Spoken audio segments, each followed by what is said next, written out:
والسلام على سيدنا رسول الله سيدنا مولانا محمد بن عبد الله وعلى آله وصحبه ومن والاه أما بعد سبحانك لا علم لنا إلا ما علمتنا إنك أنت العليم الحكيم ولا حول ولا قوة إلا بالله العلي العظيم رب اشرح لي صدري ويسر li amri wahlul 'uqdatam min lisani yafqahu qawli.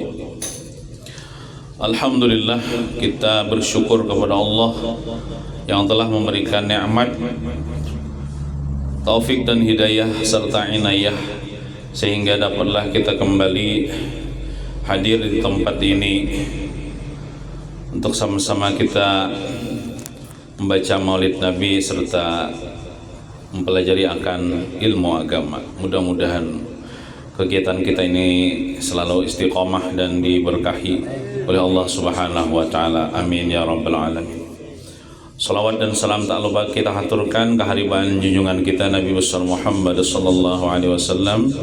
Allahumma salli wa sallim ala sayyidina Muhammad wa ala ali sayyidina Muhammad.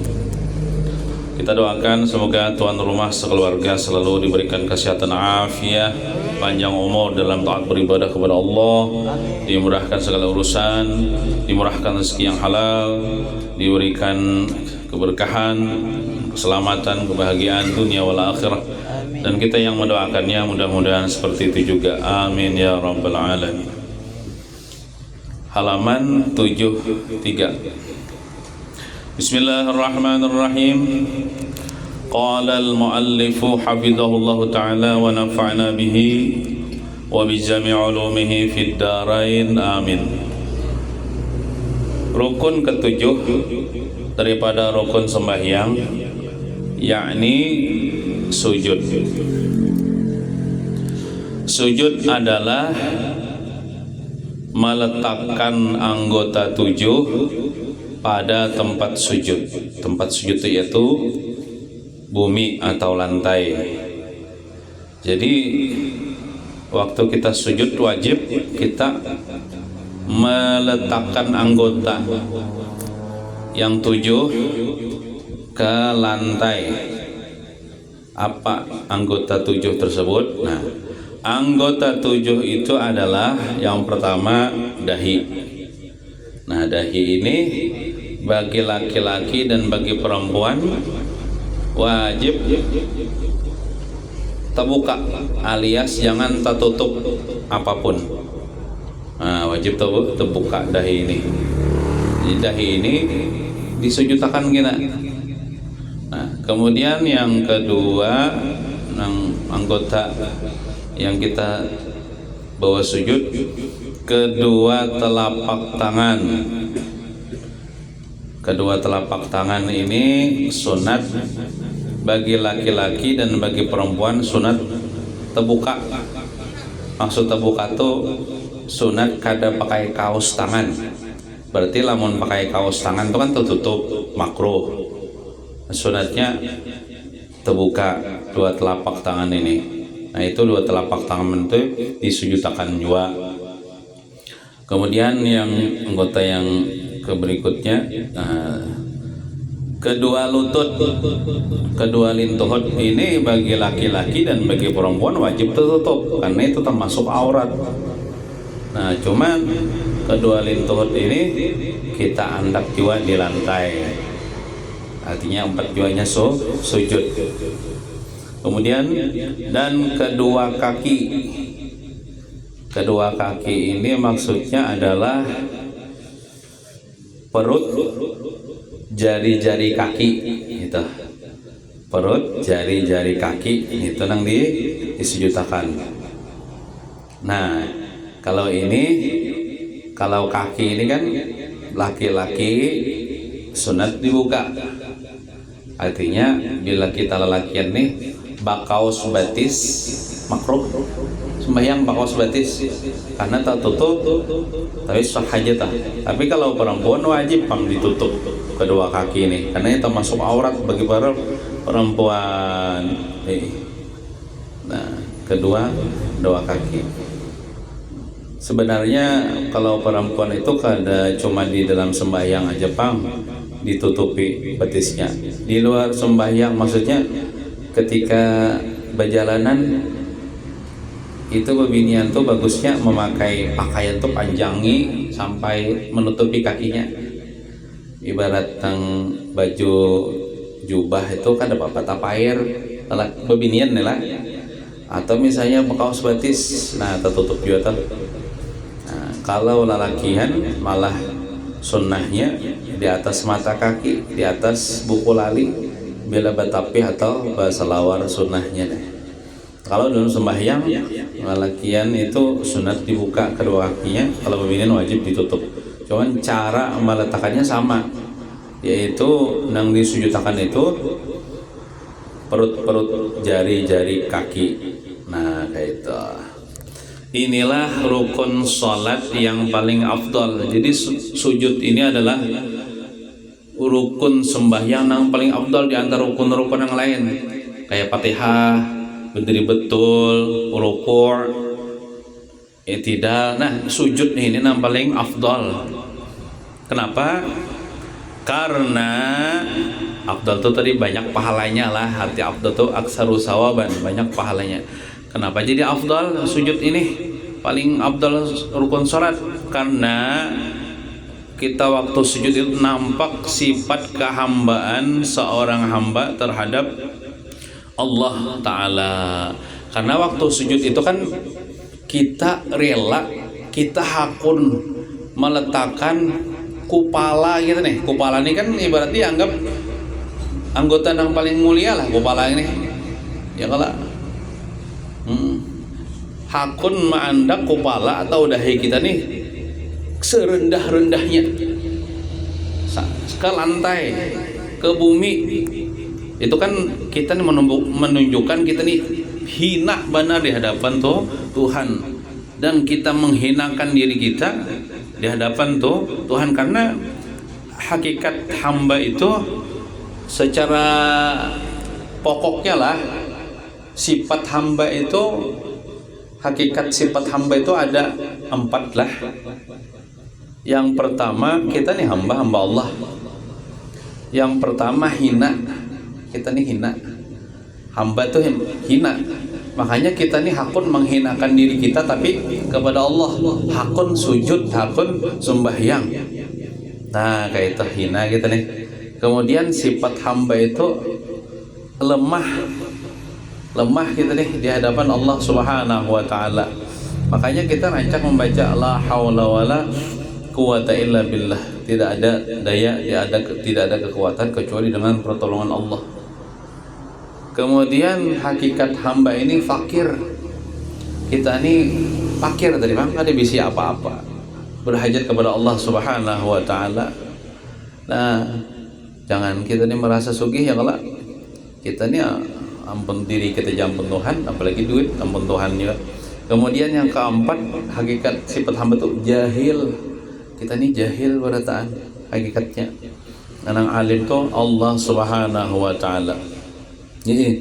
Nah jadi kita sesama manusia ini jangan merasa lebih alim daripada orang lain atau merasa lebih pintar daripada orang lain. Jangan ada di hati kita, karena kita ini hamba Allah, kita ini jahil. Kalau di hati ada perasaan misalnya saya lebih alim, saya lebih pintar dari orang lain, itu akan mudah karena kita ini merendahkan orang lain. Kalau kita tuh merasa lebih pintar daripada kawan, merasa lebih alim daripada kawan, kita mudah kita merendahkan kawan itu, dan itu adalah kada baik, termasuk sifat kada baik, akhlak kada baik.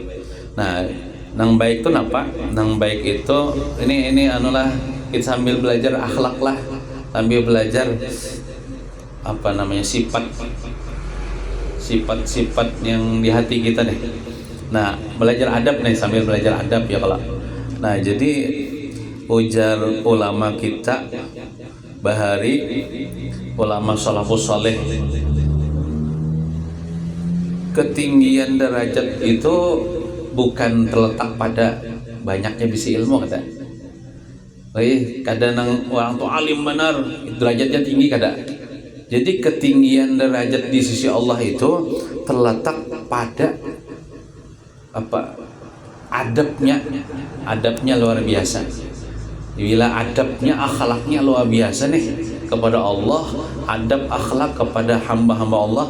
Nah, disitulah orang itu derajatnya naik di sisi Allah Subhanahu wa Ta'ala. Walaupun ilmunya ini kada tapi benar, kada tapi alim benar, cuman adabnya luar biasa. Nah, jadi pokok daripada adab itu pulang kayak ini, Jar. Pokok daripada adab itu ialah menganggap orang lain sempurna, menganggap diri sendiri kurang. Nah, itu menganggap kawan yang hebat tuh kawan, yang sempurna tuh kawan, mensorang nih banyak kekurangannya. Nah, amun kayak itu sudah tertanam di hati kita adalah kita nih sombong. Kada ada lagi sombong kita nih. Kada ada lagi merasa lebih hebat daripada orang lain. Kalau kita menganggap nang hebat tuh orang, nang sempurna tuh orang, nang menulun ini banyak kekurangan. Nah, kemudian dirincikan oleh ulama kita lagi caranya kayak ini supaya kita tuh bagus adab lawan umat Nabi Muhammad ini dan kadang merasa lebih hebat daripada orang lain. Jadi apabila engkau melihat orang yang umurnya lebih tua daripadamu, itu ujar di dalam hati kita, inya ini terdahulu hidup, terdahulu beragama Islam, terdahulu beramal saleh, maka inya lebih hebat daripada diriku. Nah, maulah kita nanti memuliakan orang atau pada mau kita merendahkan orang itu. Inya terdahulu pada aku hidup, terdahulu inya beramal soleh, terdahulu inya beragama Islam. Nah, lalu kita mau kita memuliakan orang itu. Ini hatilah yang memuliakan hati kita nih, kadang meremehkan orang. Apabila pulang kita melihat orang yang ta'anum pada kita tetamu atau bakawan orang yang ta'anum umurnya pada kita, ujar hati kita nih, inya nih tuha aku umur tak banyakku berbuat dosa pada inya, apalagi inya belum balik kan, inya kada berdosa, mun aku nih banyak sudah mengerja dosa terdulu bang hidup. Nah jadi kesimpulannya baik inya pada aku. Nah, namun sudah ada tertanam di hati kita kayak itu, kita tidak akan meremehkan orang, tidak akan merendahkan orang. Nah, kemudian pulanglah ujar ulama kita nih, malah jadi kita. Bila kita nih di manakah dihargai orang gitu nih lah, dimuliakan orang gitu nih. Misalnya pokoknya orang tuh baik tuh lawan kita, ingatakan itu adalah karunia Allah yang sebenarnya aku kada berhak bang. Nah itu sebenarnya karunia Allah. Nah aku nih kada berhak bang dimuliakan. Tapi karena Tuhan menutupi aibku, lalu orang tuh memuliakan aku. Seandainya Tuhan yang membuka aib dosaku, orang kada akan memuliakan. Nah jadi ketika orang memuliakan kita, menghormati kita, dikatakan ini adalah semata-mata karunia Allah. Aku ini kada dibisi kemuliaan jiwa, aku ini banyak bisi dosa, cuman Tuhan menutupi dosaku, aibku, lalu orang memuliakan. Nah gitu, aku ini kada bisi apa-apa, orang memuliakan tuh karena karunia Allah yang sebenarnya ini aku ini kada berhak pang dimuliakan. Nah kayak itu akhlak hati lah. Bila orang tak memuliakan kita atau berbuat baik kepada kita, ini karunia Allah yang sebenarnya aku kada berhak nih, tapi karena Allah Ta'ala yang memberi karunia. Kemudianlah apabila orang pulang menghina akan kita, merendahkan kita, mencaci maki kita, dan sebagainya, pokoknya kada bagus akhlak lawan kita, jangan dibalas orang itu.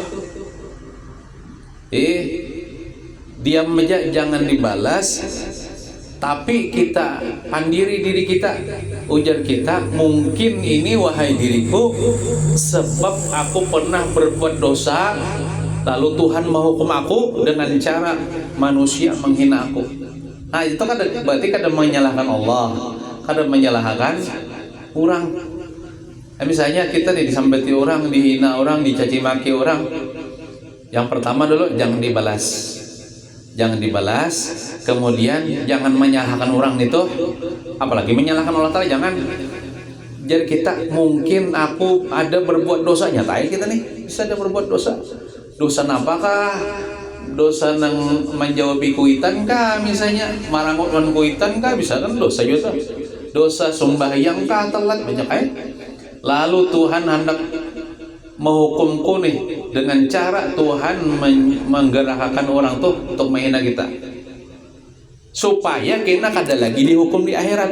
Itu kan kebaikan Allah Ta'ala, dihukum di dunia dengan cara orang menghina kita supaya kita kada dihukum lagi di akhirat. Namun di akhirat dihukum kan masuk neraka. Lebih baik dihukum di dunia. Itu bagus ya akhlak yang diajarkan oleh ulama kita bahari gitu. Ini akhlak hati, adab hati. Nah, jadi kita kembali kepada tadi, artinya kita ini hakun haja menghinakan diri di hadapan Allah karena kita memang hina. Karena sifat hamba ini hina di hadapan Allah Subhanahu. Jangan ada di hati kita ini merasa mulia, merasa hebat. Iya, merasa hebat itu ya sombong namanya. Kan aku sembahyang gitu. Nah, kayak itu.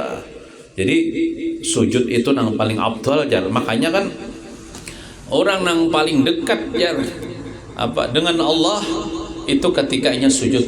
Waktunya sujud tuh paling dekat seorang hamba kepada Allah. Maka waktu itu jar bagus benarnya meminta kepada Allah di waktu sujud itu, berdoa kepada Allah di waktu sujud itu. Nah, aturan waktu sujud. Jadi ada aturannya. Satu, mengata atau mengucap Allahu Akbar, namanya takbir intiqal, takbir berpindah. Antara asalnya berdiri ya, kalau asalnya itidal, sujud tuh Allahu Akbar. Nah, sunat itu nang mengucap Allahu Akbar tuh dengan ketiadaan mengangkat tangan waktu hendak sujud. Nah, jadi kita waktu sujud itu ada Allah, ada mengangkat tangan, ada mengangkat tangan, ada disunatkan mengangkat tangan. Nah, gitu. Kemudian yang kedua, menghantarkan dua lutut terlebih dahulu, kemudian kedua telapak tangan, kemudian dahi beserta hidung. Nah, itu tartibnya lah. Jadi kita hendak sujud itu meletakkan lintuhut, kedua lintuhut dulu ke lantai kan, hanyar tangan, hanyar dahi. Nah, itu urutannya. Jangan nang tangan berdahulu, hanyar dua lintuhut. Kayak orang nang mencirup nang hendak bertajun ke sungai, berdua tangan ya Allah. Nah, kecuali orang tuh misalnya awak lamak benar, lamak benar awak kayak 3 ton misalnya, itu ngalih benar, biarlah dua lintuhut dulu ngalih, tangan naik dulu nah. Atau misalnya orang tuh ada lamak ada kurus saya orangnya, salahnya tangan berdulu hanya lintuhut. Jangan buruk sangka kita, mungkin orang sakit pinggang atau asam urat betis atau lintuhutnya kali masak. Kenapa itu karena uzur. Namun kita sehat aja, sunatnya kedua tangan dulu diangkat ke lantai. Bukan, lintuhut dulu angkat ke lantai, hanya kedua tangan, hanya dahi. Nah, kayak itu urutannya nih. Nah, dahi itu beserta hidungnya. Nah, kan dahi itu kan wajib tadi diangkat ke lantai. Hidung tuh bang, hidung tuh sunnah dikarenakan ke lantai juga waktu kita sujud tuh hidung. Kalau sampai ya di orang hidung pesek benar misalnya behimat juga mengenakan karena juga iya kada baik. Ini yang wajib tuh dahi, hidung tuh sunat aja, namun dikarenakan ke lantai juga dapat pahala sunat, pun kada tuh kada.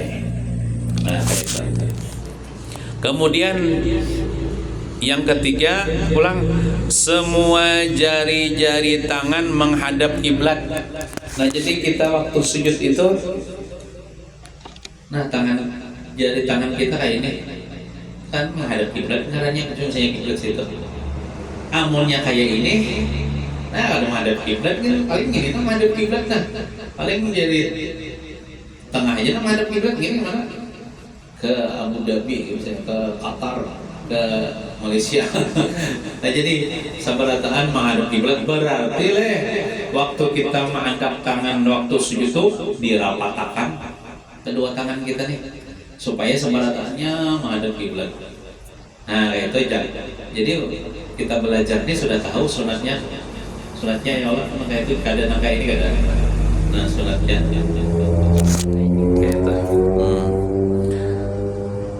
Menghadap kiblat pada tangan. Sama aja batis kita kayak itu juga. Ada nang tabi rangkang itu ada supaya menghadap kiblat. Kemudian yang keempat, jangan memejamkan mata sekalipun di tempat gelap. Jadi sunnah kita sujud itu jangan berpajam mata, tapi berbuncilak aja. Walaupun kita waktu sujud itu sunat mata kita berbuncilak. Jangan berpajam, walaupun mati lampu, walaupun di ketika gelap gulita, sunat jangan berpajam mata. Sebenarnya lah kita mulai takbiratul ihram sampai salam tuh sebenarnya sunat kada usah jangan berpajam bang, berbuncilak harus bang. Namun bagi hijab kan bapak jangan berpajam, sunatnya kayak itu. Nah waktu sujud kayak itu juga. Kemudian yang kelima, sunat membaca 3 kali akan Subhana Rabbiyal A'la wa bihamdih. Subhana Rabbiyal A'la wa bihamdih. Subhana Rabbiyal A'la wa bihamdih.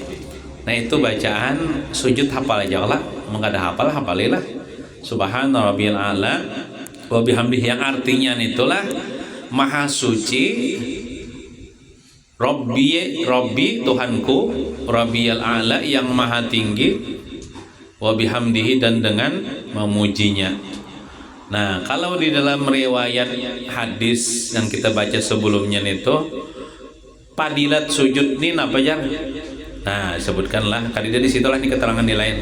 Apabila sujud iya hamba nih sujud dalam sembahyang lah, diberi Allah Ta'ala akan dia sebilang-bilang manusia dan sebilang-bilang jin akan beberapa kebajikan itu pahala. Jadi bila kita tuh sujud, pahalanya itu kita banyak dapat pahala banyak sebilang jumlah manusia, sebilang jumlah jin.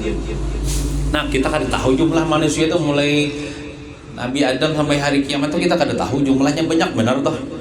Jumlah jin banyak juga kita kada tahu jumlahnya, Allah Ta'ala jangan tahu. Nah bila kita sujud diberi pahala sejumlah manusia, sejumlah jin. Nah kayak itu. Apabila inya waktu sujud itu membaca tasbih tadi Subhana Rabbil A'la bihamdih 3 kali, maka seolah-olah ia seperti memerdekakan dengan tiap-tiap bilang surah dalam Quran, sebilang ayat dalam Quran, itu memerdekakan hamba sahaya. Berapa leh jumlah surah di Quran tuh, berapa jumlah ayat di Quran tuh kan dihitungi juga nah. Bila kita membaca tasbih nah subhana bi'ala bihamdi 3 kali, itu sama kita memerdekakan budak. Padahal zaman sekarang kan ada lagi budak, cuman kita dapat pahalanya. Memerdekakan budak sebilang jumlah ayat dan surah di dalam Al-Quranul Karim. Dan di antara misi Rasulullah membawa Islam ke alam semesta ini itu menghapus perbudakan. Di antara misi Islam nih itu menghapus perbudakan. Makanya di dalam Islam kan kita disuruh memerdekakan budak, gonal pahalanya. Dan alhamdulillah sekarang ada lagi budak berkat Islam nih. Islam nih sangat menghargai status orang nih tuh. Lalu dimerdekakan lagi menjadi orang yang merdeka lah dia. Merdeka pun bebas. tidak dikuasai oleh orang lagi. Kita ini kan setomat lagi nih akan merayakan hari kemerdekaan ya Allah, 17 Agustus nih. Alhamdulillah kita kada diperbudak oleh penjajah kolonial Belanda dan Jepang ya Allah. Mudah-mudahan ya Allah, sebagaimana kita merdeka di dunia ini dari penjajah, mudah-mudahan kita nanti merdeka juga daripada api neraka. Amin. Nah kayak itu.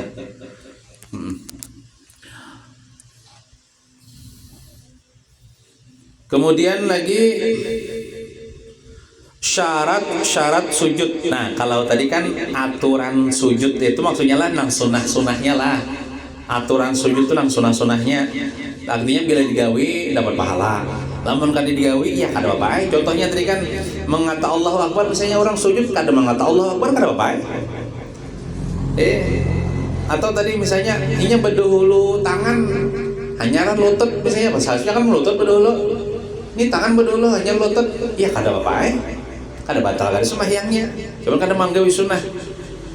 Misalnya jari-jarinya tadi kada mandap kiblat, nah ya kayak ini mandap atau kayak ini mandap, ya kada apa-apa ya sunnah. Misalnya ya waktu sujud tadi begijim, begijim masa jangan guring dia lah, begijim ya itu, ya kada apa-apa. Nah itu sunnah. Atau misalnya waktu sujud kada membaca apa-apa, beranai aja. Kada membaca subhana rabbil a'la bihamdi, ya kada apa-apa. Sah aja sembahyangnya. Itu tadi perkara-perkara sunnah. Tapi sunnah tahu ya sudah beratanya kalau bila digawe dapat pahala, mun kada digawe ya kada apa-apa. Ini syarat-syarat ini nah. Ini syarat-syaratnya nih kada boleh tertinggal nih. Sebuting aja syaratnya nih tertinggal kada sah sujudnya. Nah, syarat-syarat sujud. Yang pertama, bertumakninah dengan yakin. Nah, arti tumakninah itu ya bagana satomat kita nah. Walaupun sekedar kadar membaca subhanallah. Bagana satomat, makanya bila kita bacaan bahwa subhana rabbiyal a'la bihamdi 3 kali kita baca bertumakninah tuh orang tuh insyaallah. Bertumakninah tuh wajib bertumakninah dengan yakin lah sinilah. Dengan yakin artinya jangan ragu-ragu. Ragu-ragu tuh kayak apa kan contohnya? Ini sujud kan sujudnya. Lalu Allahu Akbar duduk antara dua sujud. Soalnya waktu duduk antara dua sujud tuh hatinya nih ragu-ragu. Aku tadi jar waktu sujud pertama tadi jar bertumakninah apa kada aja. Nah, berarti kada yakin. Mun kada yakin berarti ragu-ragu. Maka syaratnya di sini harus yakin artinya. Berarti lamun kada yakin itu tadi kada sah sujud pertama tadi. Bahkan mun kada sah batal lah. Belum batal lagi amoninya ulangi. Diulanginya sujud pertama, berbalik ulangnya sujud pertama tadi. Basah. Nah, bertumakninah yakin-yakin. Hanya Allah Akbar duduk antara dua sujud. Nah, diasainya, diulanginya. Amoninya ragu-ragu misalnya. Waktu duduk antara dua sujud ragu-ragu terjadi waktu sujud pertama ini bertumakninah ada aja ragu-ragu gitu. Sakainya diterusakannya sujud kedua. Kada diulanginya sujud pertama tadi batal. Amoninya kada diulanginya batal. Sembahyangnya batal. Karena sujudnya kada sah. Nah, jadi harus yakin hatinya bertumakninah, jangan ragu-ragu. Bila ragu-ragu ulangi sujudnya. 2, syarat sujud dengan anggota yang 7 beserta jari tangan dan jari kaki. Nah, contohkan kah? Ya, amun jari tangan apa aja sudah kan kayak ini memandak nah. Ya kalau mandak ke lantai. Amun jari batis tuh, ini misalnya jari batis nah. Ulun contohkan nah lah. Contohkan nah. Jadi mandak batisnya tuh nah kayak itu lah jari batis. Artinya amun orang kayak ini nah ini kada sah. Kayak ini kada sah. Sujudnya atau pina babayanya yang pulir mandang. Jadi harus dianuakan kayak ini.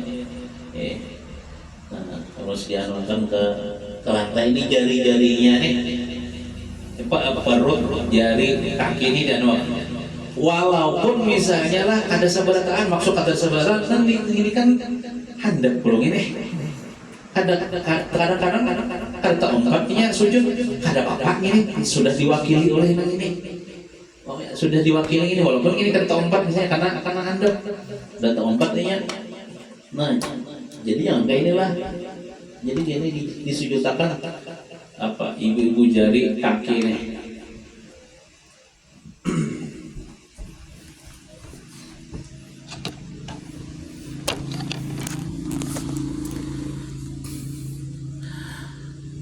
Tiga, dahi wajib terbuka. Jadi bila kita berkopiah, ya dibukalah. Jangan kayak ini. Nah, jangan kayak ini kita sembahyang kita sujud. Atau misalnya bisa juga tasujuti. Nah, ini nomor 4 nih. Nah. Jadi kita sembahyang terbuka dahi kita nih. Bebinian misalnya kalau lama membuka benar misalnya pas kelihatan yang sabilah rambut kada sah pulang. Karena bebinian itu rambut itu aurat. Jadi hati-hati juga bebinian bila membuka dahi itu jangan juga tabuka benar lalu kelihatan rambut bisa jangan juga. Kalau lelakian kada apa-apa kalau kelihatan rambut kada berkopiah gini boleh aja. Karena rambut lelakian kada termasuk aurat. 4, jangan sujud di atas sesuatu yang bergerak dengan sebab bergerak orang yang sholat seperti ujung sorban. Misalnya orang bersorban, misalnya lah bersorban, imamah, sorban itu ialah kain yang dililitkan di atas kopiah, itu namanya sorban. Jadi orang sembahyang sunat bersorban. Anu jar belum haji jar, biar kada haji gin, sunat juga bersorban. Anu jar lain kiai, biar kada kiai gin. Yang ada datang dalam hadis Nabi itu, jar Nabi umatku naik haji dulu lah hanya bersorban, kada ada panglang. Atau misalnya jadi ustadz dulu hanya bersorban, ada. Pokoknya siapapun umat Nabi Muhammad nih lelakian nih bila hendak sembahyang bersorban itu napa ajar Nabi rak'atani bi'imamatin khairun min 70 rak'atan bila imamatin. Bersorban 2 rakaat sembahyang sunat ini bersorban itu lebih banyak pahalanya daripada 70 rakaat tapi gak ada bersorban. Asal lilit aja misalnya ya kalau nambah bagusnya tuh bayi jasa apa ya kalau bayi jasa di banyak ayawan guru kubah kam ambil sana bisa siapa kan misalnya kalau tapi pahadangan belum bayi jasanya bang ya kayak juga. Nah asal jangan tertutup dahi. Ini pahadangan sembahyang dia lah, jangan kita kasih tukang mari tadi dikacau kita jadi fitnah, maksudnya jadi fitnah tuh kita kan ada bapak-bapak orang lah menyambati, kasihan orang tuh menyambati orang dapat dosa gara-gara seorang aman kayak kita nih baik sangka aja lah. Orangnya misalnya lain haji, lain ustad, tiba-tiba ini memakai sorban ya kita baik sangka aja ini memakan sunnah Nabi. Mamakan sunnah Nabi gitu nah. Dan jangan dihina orang mamakan sunnah Nabi, jangan diremehkan. Mun kita kadang kau mamakan sunnah Nabi nih, kita melihat orang mamakan sunnah Nabi kita himong. Barang kita dalam hati ya Allah, untungnya ini kau mamakan sunnah Nabi, mudah aku kau juga suatu saat mamakan sunnah Nabi. Nah kayak itu bagus. Hati kita jangan itu ya alim kada ya haji kada susu bener. Nah kita nang kesalah, hati kita nang riget, hati kita yang kotor. Bahkan tak baik melihat orang bersorban kalau daripada melihat orang bedom. Yalah. Nah tak bagus bersorban kalau daripada pemainan. Kan orang pemainan aja kita kada boleh disembati kalau apalagi orang mamang sunnah Nabi. Nah itu. Jadi misalnya bersorban lalu ada nang buntutnya misalnya panjang buntutnya atau sorbannya misalnya tertutup menutupi dahi bisa ya atau sorbannya waktu sujud aja apa namanya buntut sorban itu tak kasih nih lalu tak sujuti. Nah itu kada sah sujudnya, tak sujuti benda yang kita bawa waktu sembahyang. Atau misalnya bisa jualan kalau berselompoy nah kayak kamben bebinian tuh berselompoy biar kayak khatib Jumat tuh kan berselompoy aja. Nah jadi langsung jadi imam pas sujud waktu sujud misalnya sujud tidak ini oleh nang solong poin itu tahalang. Nah itu pada sah juga sujudnya, pada sah juga sujudnya. Atau bisa juga kayak ini, sujud pertama sah orang nih, sujud kedua kada sah. Ada kayak itu, sujud pertama sah, sujud kedua kada sah. Kayak apa gambarannya? Inya biasanya sembahyang di bawah pohon gatah, pas menurih kan, sampai waktu zuhur duanya sembahyangnya sama kompas juga sama dia. Bersembahyang ada bersajadah di bawah pohon gatah itu kan banyak apa namanya, daun-daun gatah dan daun-daun pohon gatah aja. Waktu sujud pertama saja Allahu Akbar, pas bangun dari bersujud berikit daun gatah nih di sini, duduk antara dua sujud, lalu sujud kedua Allahu Akbarnya. Nah itu tak sujuti apa benda nang inya bawa sembahyang, nah sudah tak bawa nih. Nah seharusnya kan amun imbas sujud pertama tiga saja berikit sini buangi ini tuh. Nah sujud kurang kedua saja. Nah amun kada dibuangi itu berikit sini nah di dahi nih, sujudnya kedua nah kada sah sujudnya itu.